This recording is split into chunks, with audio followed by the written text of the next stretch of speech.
Imagine waking up tomorrow night, and the sky is just empty. No moon, no glow, no tides, just darkness. And within 24 hours, the oceans start behaving like nothing we've ever seen. Within a week, the weather systems we've relied on for millions of years collapse. And within a year, life on Earth will never be the same again. Before we continue, your question for today: if the moon disappeared tonight, which do you think would kill more people first? The tidal collapse, the climate shift, or the darkness? Drop your answer in the comments. And if you're new here, subscribe, because this is where science gets terrifying. Let's start at the exact moment it happens. 11:47 p.m., a clear night. You step outside, you look up, and the moon, the thing that has hung in that sky for 4.5 billion years without missing a single night, is gone.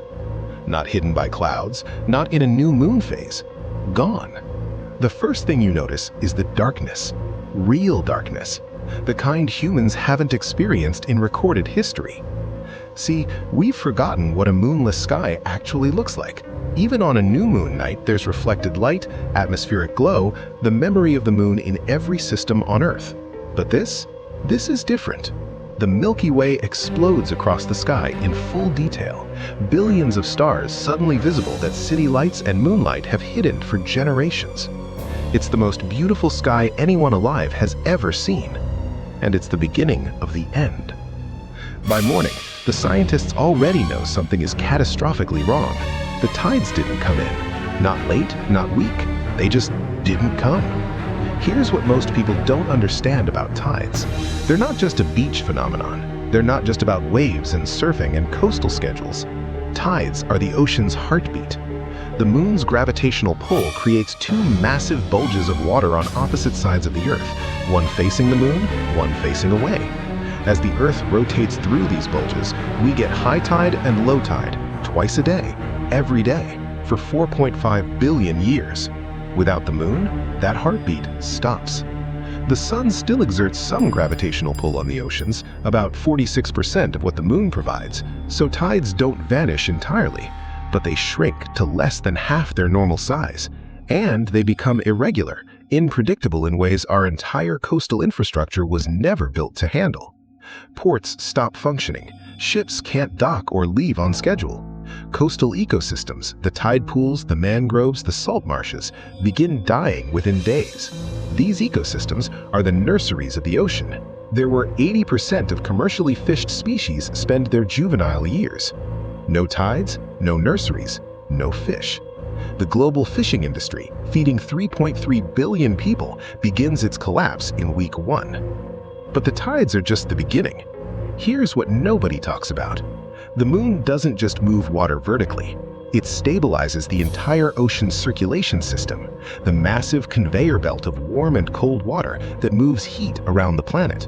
The Gulf Stream, the Antarctic Circumpolar Current, the deep water formation in the North Atlantic, all of it, subtly but critically, influenced by lunar gravity. Without the moon, ocean circulation doesn't stop, but it destabilizes.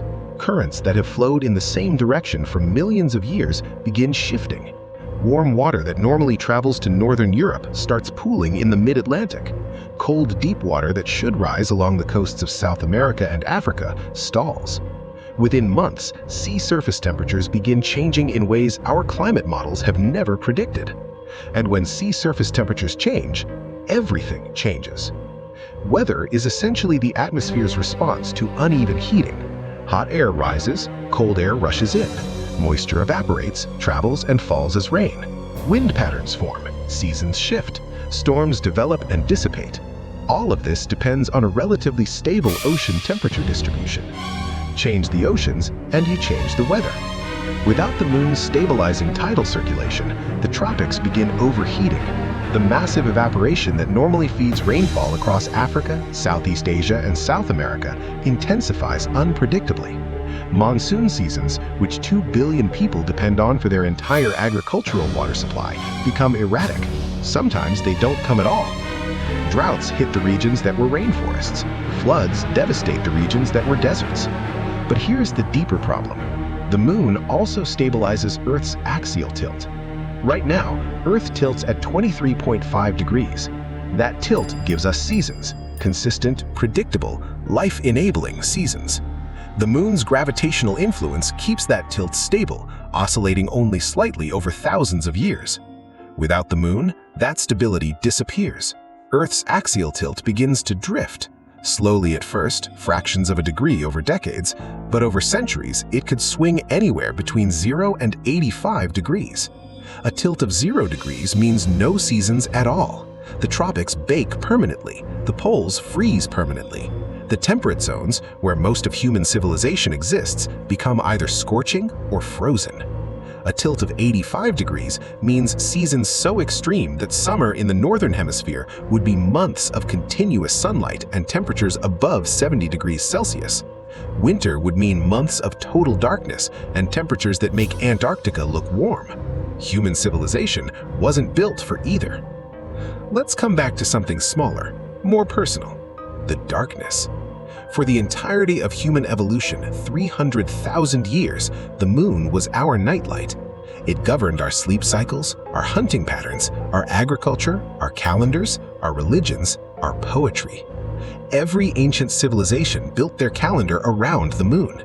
The Islamic calendar, the Hebrew calendar, the Hindu calendar, the Chinese calendar, the Mayan calendar.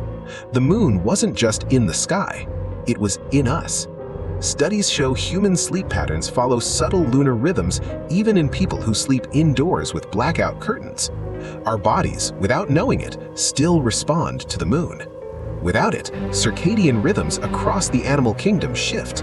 Nocturnal animals that hunt by moonlight lose their advantage. Migratory birds that navigate by the moon at night become disoriented. Coral reefs, which synchronize their spawning to the full moon with extraordinary precision, stop reproducing entirely. And us? We adjust. We always do. We build brighter lights. We recalibrate our calendars.